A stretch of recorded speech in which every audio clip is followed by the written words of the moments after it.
coach Kautar qui est avec nous. On va parler régime ou rééquilibrage alimentaire. On est perdu. On entend les deux termes maintenant. Ma Kautar, comment ça va? Bonjour. Bonne année, Ka. Bonne année, meilleurs vœux. On a dit jusque fin janvier, on peut. C'est vrai, mais on va pas quand même se saouler avec ça. Moi, je dis bonne année à tout le monde, non, tous nos invités. Bonne année chiant, tous les c'est jours saoulant. en janvier. Ouais, non. Allons droit au but. On veut savoir. Régime, rééquilibrage alimentaire. Dès qu'on dit régime, on se fait de plus en plus flinguer par les gens qui ont une forme d'expertise. Puis quand on dit rééquilibrage alimentaire, les gens disent ouais, en fait non, tu te la masques. En fait, c'est régime que tu fais. Enfin bref, on est perdu. Kautar, aide-nous quoi. Mais oui, on entend beaucoup depuis des années les régimes. Ouais. Donc, qu'est-ce que c'est un régime? Un régime, déjà par définition, un régime alimentaire, on rajoute le terme alimentaire, c'est élaboré pour certains types de maladies. Donc, on a plein de régimes alimentaires à l'hôpital qui sont établis pour soigner certaines maladies, pour accompagner les patients. Et donc, par exemple, je prends un exemple qui parle à tout le monde, le régime cétogène. Le régime cétogène, c'est un régime donc qui consiste à retirer la plupart des glucides. Ça dépend de l'intensité du régime. Et en fait, c'est un régime qui a été établi pour les épileptiques de base. Donc pour diminuer les symptômes des épileptiques. Et c'est un rapport avec le gluten, c'est fou ça? Non, les glucides. Les glucides. C'est ça. Et donc en fait, ça diminue les symptômes des patients. Donc c'est quand même un régime assez grave, pour une maladie assez grave quoi. Et donc le fait, ce qui se passe finalement, c'est qu'on voit que ça marche. Voilà. Et donc on en fait un régime à la mode. Exactement. Et tout le monde plonge là-dedans, alors qu'en réalité ça peut créer des carences et donc parfois être dangereux pour certaines personnes. C'est ça, mais peut-être j'irai pas jusque dangereux parce que je pense que ça dépendra, mais c'est surtout que ça peut ne pas correspondre à tout le monde. C'est surtout ça. Mais comme tu l'as bien dit, c'est vraiment un régime. En fait, on a sûrement remarqué que certaines personnes avaient perdu du poids, des épileptiques avaient perdu du poids, et du coup on s'est dit je vais tester la même chose en fait. Ça fait perdre du poids, comme le jeûne intermittent, comme le sans gluten, comme le sans lactose, parce que c'est évidemment ça va induire une diminution des calories, une diminution des aliments, donc une perte de poids. 0472 22 7000, réagissez si vous avez testé des régimes, si vous avez des régimes à nous conseiller ou pas, ou soupe aux choux. Voilà, c'est ça. Allez-y, on va les challenger avec Kautar qui est avec nous, les amis. Donc on vous attend sur le WhatsApp de l'émission. Macloué, t'avais une question pour Kautar? Mais j'avais envie de dire que je suis assez d'accord surtout sur ce qu'elle dit, dans le sens où je trouve que là, surtout via les réseaux sociaux, il y a beaucoup d'informations et pas assez d'expertise. Et je trouve que c'est limite, ça en devient dangereux parce que c'est quelque chose quand même, tu joues avec la santé des gens. C'est comme tous les coachs sportifs qui, selon moi, qui viennent à peine de sortir d'une formation, qui sont pas hyper doués en anatomie, qui connaissent pas bien la nutrition et qui vont aller proposer de mettre beaucoup de charges ou de ci ou de ça et de pas finalement se rendre compte que ça peut être vraiment dangereux.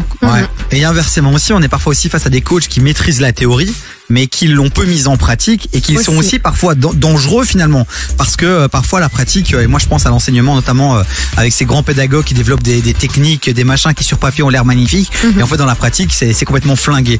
Et c'est surtout que c'est pas applicable à tout le monde. Si on applique quelque chose sur soi et que ça fonctionne, ça veut pas dire que ça fonctionnera sur d'autres personnes. T'as parlé du régime intermittent, 30 secondes quand même là-dessus, parce que c'est ce qui est quand même c'est le truc du moment. Il y a plein d'applications qui sortent, on est d'accord que le régime intermittent est quelque chose qui est quand même globalement intéressant, non? Mais donc pas régime intermittent, mais donc le jeûne intermittent. Parce que régime, moi je veux que vous le rayez de la carte. C'est vous ça. Le rayez c'est la différence, c'est vrai, c'est vrai. Voilà, donc c'est le jeûne intermittent. Le jeûne intermittent, de base, ce n'est pas un régime alimentaire, c'est un mode de vie, c'est une philosophie de vie que certaines personnes appliquent pour pouvoir méditer le matin, le ventre vide, parce que voilà, ça permet d'avoir un état un peu second. Et donc voilà, et le jeûne de manière générale, qui existe dans les religions de manière générale un peu partout, le jeûne c'est bénéfique parce que ça va permettre de mettre le corps en pause, les intestins en pause, et donc de nettoyer le corps. Et donc c'est bénéfique de le faire. Mais de nouveau, si c'est fait dans l'intention de perdre du poids, c'est pas la bonne philosophie à avoir. Kautar reste avec nous les amis, allez la follower sur Instagram, km.coachdiet, km.coachdiet, allez lui envoyer de la force puisqu'elle reviendra très régulièrement dans cette émission. Les amis, 0472 22 7000 du côté du WhatsApp, si vous avez des questions à lui poser, vous n'hésitez pas, on est en direct, il est 16h40, on lit tous vos messages. Maître Gims qui arrive dans un instant avec Ça marche, et là c'est Zola avec Amber. 16h-19h. écoutes Davy sur KIF. Mais d'abord, on continue à prendre des bons conseils avec notre expert du jour. C'est Kautar qui est avec nous, km.coachdiet sur Instagram. Allez lui envoyer un max de follow là maintenant. Si vous n'avez pas eu le temps de prendre note, vous nous envoyez un petit message sur le WhatsApp 0472 22 7000 et Chloé vous enverra le lien direct vers son compte Instagram. Évidemment. On soutient nos experts. On parle de régime, on parle de rééquilibrage alimentaire. La première chose que tu nous dis, Kautar, c'est de supprimer le mot régime. Parce ça, que il y a 50 ans. C'est avant quoi. Mais alors le rééquilibrage alimentaire, c'est quoi exactement? Alors déjà, c'est établi avec un professionnel, donc notamment une diététicienne qui est spécialisée et qui va adapter les habitudes alimentaires de la personne. Donc le but, c'est pas de tout changer, ce qui justement un régime va faire. Donc un régime va être appliqué, ça va être le même régime pour 20 personnes. Et il y a certaines personnes qui se réveillent pas à la même heure, qui mangent pas à la même heure, qui ont pas faim à la même heure. Et donc le rééquilibrage alimentaire va être adapté aux habitudes, à la faim, au mode de vie de la personne. Donc c'est super personnalisé. Et donc il y a une compliance qui est beaucoup plus élevée qu'un régime, premièrement. Et deuxièmement, le rééquilibrage, c'est sur le long terme. Un régime, vous remarquez, c'est toujours soupe aux choux pendant 2 semaines. Ça tient pas. Mais de toute façon, parce que tu peux pas le tenir, c'est trop strict en fait. Exactement. Donc évidemment, on va perdre du poids parce qu'on mange rien pendant 2 semaines. Mais au bout de ces 2 semaines, premièrement, on a perdu plus que du gras. On aurait bien aimé que ce soit que ça, mais on perd tout, y compris notre âme. Et deuxièmement, on va aussi vite reprendre le poids. Voire même Pourquoi? plus. Parce que on reprend les mêmes habitudes qu'avant. Et en plus tu te goinfres même après parce que t'as été privé. Restriction alimentaire, donc frustration et donc effet yo-yo. C'est là que vient l'effet yo-yo qu'on entend souvent parler. C'est à force de faire un régime, on est en restriction, on est frustré, on va manger on va sauter surtout sur ce dont on avait envie pendant cette restriction et donc on va reprendre du poids parce qu'on reprend en plus les mauvaises habitudes alimentaires qu'avant. Donc quelqu'un qui buvait du coca va reboire du coca. Il n'a pas vraiment compris la raison pour laquelle il devait l'arrêter.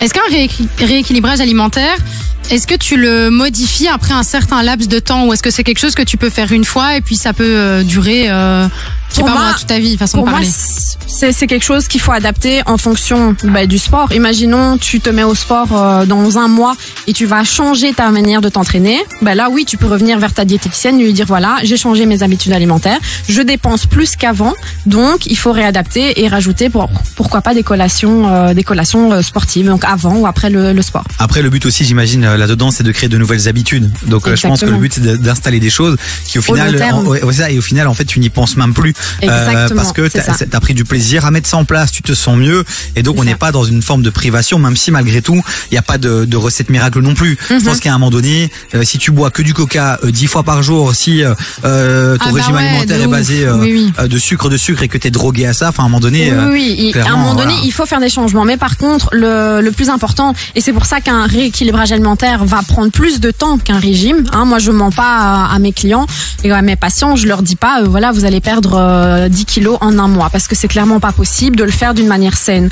Donc moi je dis vous visez 1 an, il faut pas avoir un objectif je me marie dans 1 mois. Là c'est un peu compliqué de rentrer dans la robe dans 1 mois, mais il faut vraiment voir le côté santé. Moi c'est ça que je prône, c'est le côté santé, pas le côté esthétique, même si ça fait partie aussi du bien-être, mais plus le côté santé. C'est des changements pour la vie, donc c'est des habitudes alimentaires, une éducation alimentaire que je vais transmettre à mes enfants, que je vais partager dans ma famille si les parents n'avaient pas l'habitude de bien manger. Et donc c'est vraiment changer sa philosophie et sa vision de voir l'alimentation et donc le changer, faire des changements sur le long terme qui vont durer. Kautar, tu restes encore avec nous, on a encore quelques questions à te poser. Vous aussi qui nous écoutez, 0472 22 7000, si vous avez des questions, des conseils, vous n'hésitez pas sur le WhatsApp de l'émission. Drake, Jul, et puis après on terminera avec Kautar. On va faire une petite prolongation. Moi j'adore, on regarde Kautar toute l'émission. Écoute, moi ça m'intéresse, c'est bien que tout ce qui est poids, nutrition, c'est ton dada, c'est mon bail quoi. Moi les Drake avec 21 Savage. Avec Rich Flex. C'est un pote à toi? C'est pas un pote à moi, mais j'aimerais bien, pourquoi pas. Drake, de ouf. Un jour peut-être. Du lundi au jeudi, 16h-19h sur KIF. Bon, Kautar est toujours avec nous, donc km.coachdiet sur Instagram. Allez lui envoyer de la force. Elle est avec nous, on parle de régime et on parle surtout de rééquilibrage alimentaire puisqu'elle ne veut plus qu'on parle de régime. C'est fini, it's over.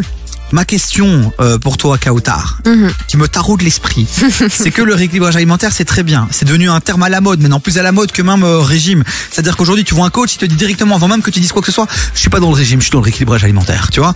Et donc, ma question, c'est comment est-ce qu'on peut filtrer, savoir qu'on est avec quelqu'un de professionnel, de bien et d'efficace, quoi. Oui, c'est ça. Ben, moi, je pense qu'il faut voir le pour et le contre et vraiment se diriger vers quelqu'un qui voit le côté santé, le côté vraiment bien-être et pas le côté esthétique. Je vais te faire perdre, faire rêver, ça ne marche pas en fait dans la nutrition parce qu'il n'y a pas de pilule magique, sinon on le saurait déjà depuis très longtemps. Donc quelqu'un qui va dire je vais te faire perdre les 10 kilos en un mois, ben ça déjà on peut se poser des questions, quoi. Même si en réalité c'est faisable. C'est faisable. Mais pas selon ces critères. C'est ça justement, le critère santé. C'est ça que tu veux dire. Perdre 10 kilos sur la balance, oui, c'est faisable. Mais de gras, non. Ouais. Là, c'est compliqué. De l'eau, on peut le perdre en 2 jours. On le voit avec les boxeurs. En 2 jours, ils savent faire 5 kilos, les boxeurs. Ouais. Avec des sacs poubelles dans des bains d'eau chaude. Ça fait peur quand même. C'est quand tu transpires, oui, c'est de l'eau que tu perds, c'est pas du gras. Donc ça, c'est voilà, il faut se diriger vers des personnes qui voient le côté santé et qui ont vraiment une formation solide en nutrition et qui va pas nous faire rêver avec des pertes de poids trop rapides. Moi, j'ai une question financière. Parce que j'ai envie de dire, ok, c'est super rééquilibrage, machin, mais admettons, t'as pas de thunes de ouf, tu vois, t'en as pas énormément. Tu dis, ok, je dois déjà payer mon diététicien, ce qui est tout à fait normal. Mais comment est-ce qu'on fait? Parce qu'on en parlait aux antennes que, bah, du coup, on préfère quand même le bio parce que y a évidemment, c'est plus safe pour la santé, etc. Mais toi, quel conseil tu donnerais aussi à quelqu'un qui va faire peut-être un rééquilibrage avec toi? Mais qui a pas beaucoup les moyens non plus pour tout ce qui est courses, etc. Comment tu gères au niveau financier, par exemple? Ben pour moi déjà, au quotidien, quand on va faire les courses, ce qui coûte le plus cher, c'est pas souvent les légumes bio, c'est souvent les sucreries. Je peux pas citer de marques peut-être, mais toutes les marques de sucreries, de chocolat, etc. qui sont super chères. Enfin voilà, c'est déjà un budget. Donc si déjà on retire ça, les glaces de marque, Kautar. c'est déjà, mais c'est vrai. Je fais l'avocat du diable. Le poulet, le poisson. Bio, c'est une dinguerie. Et même pas bio, le poulet tout court qui est pas bio, je peux te dire qu'aujourd'hui t'as je sais pas combien d'euros le kilo. Bien manger aujourd'hui coûte cher. Oui, mais après là, moi je parle de faire un tri dans son alimentation. Okay. Après, si on veut manger pas cher, alors il faut tout supprimer. Mais moi personnellement, je préfère manger du poulet bio que du poulet non bio. Mais c'est pas nécessairement un choix en lien avec ma perte de poids ou mes objectifs sportifs, par exemple. Après, ce qu'on dit souvent, c'est qu'au final, tu fais des économies plus tard parce que t'es moins malade. Oui. Parce que voilà, tu vas moins voir le médecin et donc voilà. Mais je pense que déjà en faisant un gros tri, parce qu'on va souvent acheter des chips, des chocolats et on va prendre des marques et ça coûte super cher. Et on l'a en plus avec la hausse des prix. C'est ça qui a pris le plus de... Bon les amis, j'ai 2 bonnes nouvelles pour vous. Allez, 3. La première, c'est que Kautar reviendra ici en studio dans 2 semaines. La deuxième, c'est que le replay de cette séquence sera dispo dès ce soir sur divi-sur-kif.be. Et la troisième, c'est que vous pouvez encore là maintenant envoyer un max de questions sur le WhatsApp de l'émission 0472 22 7000. On les transfère à Kautar. Kautar nous répond, vous retransfère la réponse. C'est incroyable. C'est la technologie en 2023, les amis. C'est exceptionnel. Bon Kautar, je te remercie 1000 fois. Merci à vous pour l'accueil. Avec plaisir, on va te suivre sur Instagram. On rappelle le compte Insta. C'est km.coachdiète et n'hésitez pas si vous avez besoin d'un rééquilibrage alimentaire personnalisé, bah du coup, vous pouvez contacter directement Kautar.